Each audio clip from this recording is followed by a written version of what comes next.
Binulabog ng bomb threat ang pinakasikat na tourist attraction sa Paris, France. At tunghayan ang homegrown fish pa sa bakuran ng isang residente ng Tondo, Maynila.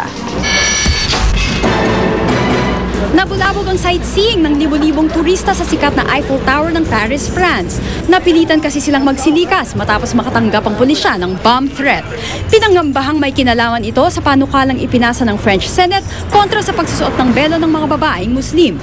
Pero matapos galugarin ng mga pulis ang mahigit 1,000 talampakang tore, wala namang nakitang bomba.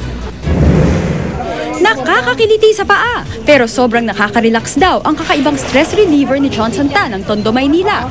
Kapag pagod daw, gawain niyang ilublob ang mga paa sa kanyang private fish pond. Automatic na naglalapitan ang mga makukulay at naglalakihang isda para sipsipin at kutkutin ang kanyang mga paa. Kaya naman di na raw kailangan pang pumunta ni Johnson sa spa dahil may sarili naman siyang spa.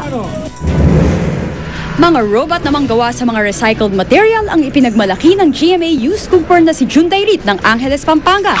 Tulad na lang nitong robot na gawa sa ilaw ng generator ang mga mata, gawa sa timba ang katawan, at gawa naman sa bote ang mga braso. Ang malakawan namang robot na ito may espada pang gawa sa gupit-gupit na plastic bottles at kalasag na gawa sa takip ng electric fan. Ang mga paa naman gawa sa speakers. Layunin daw ng mga junk art na ito na hikayatin ng publiko na mag-recycle. Para sa saksi, Rosetti Rivera, nag-uulat.